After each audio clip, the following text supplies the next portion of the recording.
మాటలు వినడం చాలా ముఖ్యం.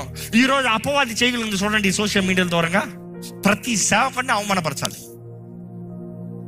ఎవడన్నా ఒక సేవకుడి పైన నీ గౌరవం అంటే ఆ సేవకుడి గురించి 10 నేరాలు మోపితే కనీసం ఆ రీతిగానే వాక్యం ఉన్నాం మొన్నటి వరకు. ఇప్పుడు వాక్యం పెట్టాలంటే ఆయన సరిలేడంట, నాకు వద్దులే వాక్యం. అపవాది ట్రిక్లు బలి వరకు అవుతున్నాయి. ఈరోజు మనుషులు నమ్మద్దు, కనీసం వాక్యం నమ్ము. కానీ అపవాది జ్ఞాపకం చేసుకో, వాడెవడు? వాడు నేరాలు మోపేవాడంట. ఒకరు తప్పు ఉంటే సరిదిద్దని చెప్పట్లే, సరిదిద్దాలంటే దేవుడు వాడికి తెలియజేస్తుంది. ప్రేమ ఉండాలంట, ప్రేమ లేకపోతే సరిదిద్దకూడదంట. నీకు ఇచ్చే రైట్ ప్రేమ ఉందా, నేరుగా వెళ్ళు. దూరంగా ఉన్నాడా, దగ్గరికి వెళ్ళు. అంత టైం లేదంటావా, waste, don't involve. But we don't like to talk. నాకు కూడా ఒక సహోదరుడు నా గురించి ఏదో విమర్శిస్తూ ఒక మాట పెట్టాడు. నేను చాలా గౌరవించిన వ్యక్తి, నేను చాలా గౌరవించిన ఒక సేవకుడు నా గురించి విమర్శిస్తూ మాట పెడితే నేను వెంటనే ఒక 2 ఫోన్ చేసి, నాకు పలానా సేవకుడు నెంబర్ ఉందా, నాకు అందించి టక్కన నా నెంబర్ తీసుకుని ఆయన ఫోన్ కొట్టా. బ్రదర్ ప్రైజ్ లో నేను రాజప్రకాష్ పాల్ మాట్లాడుతున్నా.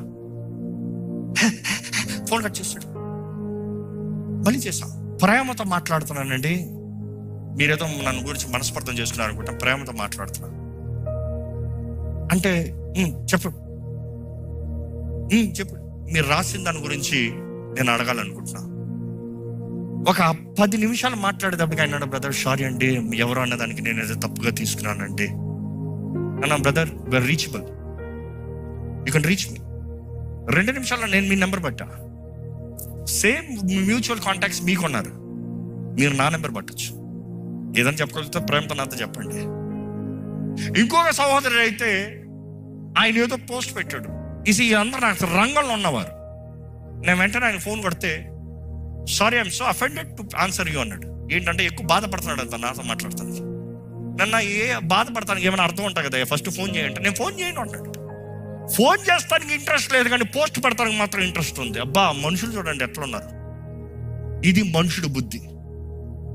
కానీ ఈరోజు ఒక మాట తెలియజేస్తున్నా, సాతాను ఎప్పుడు నేరాలు మోపేవాడంట, వాడు కొండెగాడంట. సాతాను అన్న మాటకు అర్థం ఏంటి తెలుసా? కొండెగాడు. జాగ్రత్త. ఈరోజు నువ్వు ఏం వింటున్నావో చాలా ముఖ్యం. ఎలాంటి వ్యక్తులు, ఎలాంటి స్థలము, ఏం మాటలు, ఈ 3 కానీ అపవాది నీ జీవితంలో కంట్రోల్ తీసుకోగలిగాడా, నేను దిగజారిపోయిన స్థితిలోకి తీసుకెళ్ళిపోతాడు. దేవుని నుంచి దూరం వెళ్ళిపోతాం, చచ్చిన స్థితిలోకి పోతాం. కానీ ఈరోజు ప్రభు నామంలో మిమ్మల్ని వేడుకుంటున్నా, నీకు కానీ దేవునికి దూరంగా ఉన్న